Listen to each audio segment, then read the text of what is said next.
दिनांक 15 ऑगस्ट 1956. स्वतंत्र भारताचा 9वा वर्धापन दिन देशभर आनंदात साजरा होत असताना नायगावातील आत्माराम चव्हाणांच्या घरात मात्र वेगळाच आनंद साजरा होत होता. सौ जानकी चव्हाण यांच्या उदरी एक नवी आशा जन्माला आली होती. आशा आत्माराम चव्हाण, आमची आई. त्या काळात मुलींच्या शिक्षणाची वानवा असताना आईला शिक्षणाची आवड होती हे आजोबांनी जाणून तिला त्या काळातील 11वी SSC पर्यंतचे शिक्षण दिले. 1974 ती SSC झाली. त्यानंतर शिवणशास्त्रामध्ये 2 वर्षांचा डिप्लोमा केला आणि शिवणकलेच्या क्षेत्रात आपलं करिअर तिनं सुरू केलं. सख्या व चुलत अशा 11 भावंडांमध्ये आईचं बालपण अगदी मजेत आनंदात गेलं. इतक्या वर्षानंतरही हे प्रेम अजूनही तितकंच टिकून आहे. बघूया तिची बहीण म्हणजे आमची सरिता मावशी काय म्हणते. हॅपी बर्थडे टू आशा. आशा माझी बहिणींपेक्षा प्रेमळ सरळ स्वभावाची मैत्रीण जास्त आहे. बालपण आम्ही एकत्र स्पेंड केलं आहे. सुट्टीत आजोळीला, दापोलीला तर कधी अंधेरीला आमच्या घरी आम्ही सर्वत्र एकत्र भेटायचो.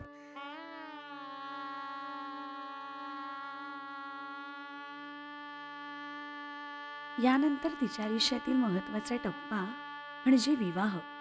पारंपरिक पद्धतीने रीतसर मुलगा बघून दिनांक 29 डिसेंबर 1980 रोजी आईचे तिच्या स्वप्नातील राजकुमार अर्थात आमचे पप्पा श्रीयुत तुकाराम गणपत सावंत यांच्याशी लग्न झाले. पप्पांनी तिला पसंत करण्यामागचे गुपित होतं तिचे लांबसडक काळेभोर दाट केस आणि अत्यंत साधी राहणीमान. त्यांच्या कल्पनेतील राजकुमारी त्यांना भेटली आणि म्हणूनच त्यांनी तिचं नाव ठेवलं कल्पना. सौ कल्पना तुकाराम सावंत. 2 वर्षांनी त्यांच्या संसार वेलीवर 2 गोड फुले फुलली, राजश्री आणि विजयश्री. संसार करताना आयुष्यात येणाऱ्या चढ उतारांना सामोरे जात असताना एकमेकांना साथ देत एकमेकांची मनं जपत सुखी संसाराचा आनंद दोघे लुटत होते. लग्ना अगोदर मोठ्या कुटुंबामध्ये लहानाची मोठी झालेली आमची आई मोठ्यांचा आदर राखून लहानांना सांभाळून घेत नाती जपायला शिकली होती. त्यामुळे मोठ्या कुटुंबात लग्न होऊन आल्यानंतर तिथेही तिने आम्हा मुलींना तेच संस्कार दिले. 36 वर्षांपूर्वी ज्या घरात लग्न होऊन गेली त्या घरातील प्रमुख व्यक्ती म्हणजे तिच्या मोठ्या जाऊबाई अर्थात आमची मोठी आई. कल्पना, तुला वाढदिवसाच्या हार्दिक शुभेच्छा. आम्ही जावा म्हणून कधी राहिलो नाही. नेहमीच तिने मला तिच्या मोठ्या बहिणीसारखे मानते. ती माझ्या दिराच्या मागून आम्हाला विसरली नाही. कल्पना, तुला पुन्हा एकदा वाढदिवसाच्या मनापासून हार्दिक शुभेच्छा. पप्पांच्या जन्मापासून ते अखेरच्या श्वासापर्यंत मैत्री जपणारे त्यांचे जीवश्च कंठस्थ मित्र किसन काका आदर्श मैत्रीचा उत्तम नमुना. म्हणूनच पप्पांच्या पश्चातही आमच्या कुटुंबाचा अविभाज्य भाग ठरले. तेच नातं कविता काकीनेही पुढे टिकवलं. आईची सखी झाली. कल्पना आणि मी आमच्या मैत्रीला 35 वर्ष पूर्ण झाली. हो, मैत्रीच. कल्पनाची आणि माझी पहिली ओळख म्हणजे माझ्या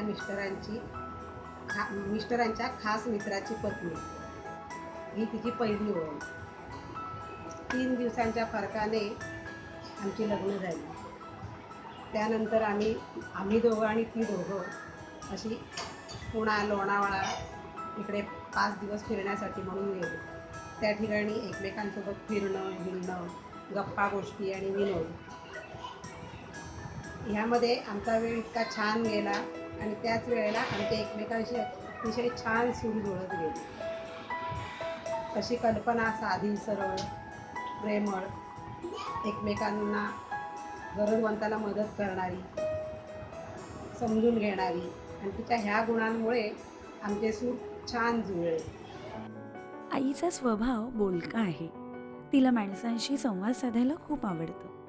तिचा हा गुण अचूक ओळखून तिच्या स्वभावाला साजेशी अशी नोकरी करण्यासाठी पप्पांनी तिला प्रोत्साहन दिलं. दिनांक 15 मे 1990 पासून आई मुंबई महानगरपालिकेत आरोग्य सेविका म्हणून रुजू झाली आणि तेव्हापासून आज 27 वर्षे ती आपली ही जबाबदारी अत्यंत इमानइतबारे आणि प्रामाणिकपणे बजावित आहे. असं सारं सुरळीत सुरू असतानाच ऑगस्ट 2000 साली पप्पांना एका दुर्धर आजारानं ग्रासलं असल्याचं निदान झालं. तिच्यावर आभाळच कोसळलं. पण सारं काही पणाला लावून तिने या संकटांशी सामना दिला. पप्पांच्या इच्छाशक्तीचंही बळ तिला मिळालं. पण या संघर्षात तिला शेवटी पराभव पत्करावा लागला आणि 2 मे 2001 रोजी पप्पांनी अखेरचा श्वास घेतला.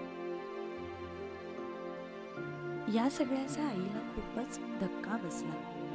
पण आता आपल्यावर 2 मुलींची जबाबदारी आहे या विचारानं पुन्हा ती जोमाने उभी राहिली. पप्पांनंतर तीच आमची आई आणि पप्पा झाली.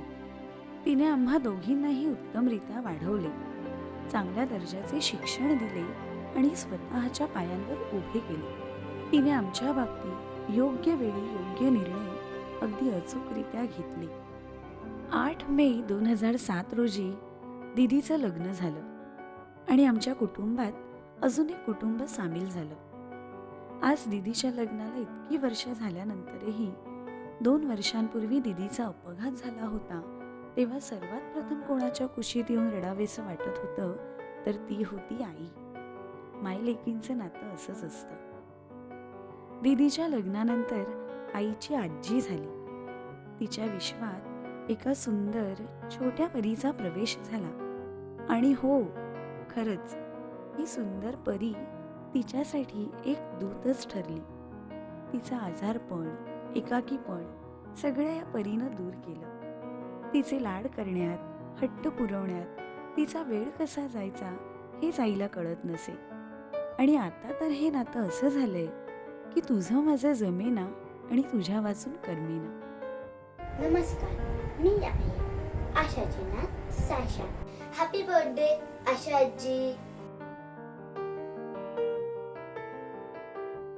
आईने माझ्या शिक्षणासाठी खूपच मेहनत घेतली. तिचे शिक्षिका होण्याचं स्वप्न तिनं माझ्याकडून पूर्ण करून घेतलं. ते पूर्ण करताना तिने घेतलेला ध्यास, त्यासाठीची मेहनत मला खूप काही शिकवून गेली. माझा आवाज रेडिओवर ऐकू यावा ही पप्पांची इच्छा पूर्ण करण्यासाठी भर पावसात अर्धी मुंबई बंद असतानाही मला ऑडिशनला घेऊन गेली आणि ओल्या कपड्यांनिशी दिवसभर थांबून यशस्वी झाल्याचा निकाल ऐकून आनंदाने रडली. तो क्षण मला आजही आठवतोय. 10 डिसेंबर 2012 रोजी माझं म्हणजे तिच्या सोनाचं लग्न झालं आणि पुन्हा एकदा तिला आजी होण्याची संधी मिळाली. 11 मार्च 2015 रोजी तिच्या छोट्या परीला कंपनी देणाऱ्या छोट्या राजकुमाराचं, अर्जुनचं आगमन झालं. आता ही परी आणि हा राजकुमार दोघे मिळून आईला स्वर्गसुखाचा आनंद देत आहेत. आई, तू इतकं काही दिलं आहेस की ते आमच्या हातांच्या उंजळीत न मावणारं आहे. पप्पा गेल्यानंतर तू आमची खूप काळजी घेतलीस. आमच्याकडून जराही काही गैर घडू नये म्हणून आम्हाला सतत ओरडायचीस.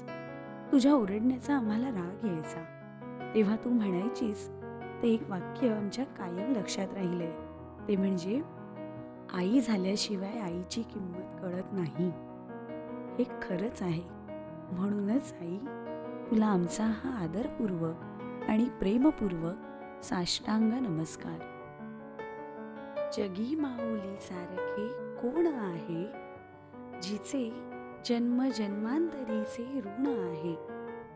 असे ऋण हे की ज्यास व्याज नाही, ऋणाविन त्या जीवना साज नाही.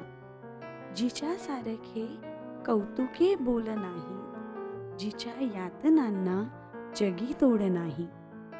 जिच्या पूजनाला जगी फूल नाही, अशा देवतेचे जगी नाव आई. अशा देवतेचे जगी नाव आई.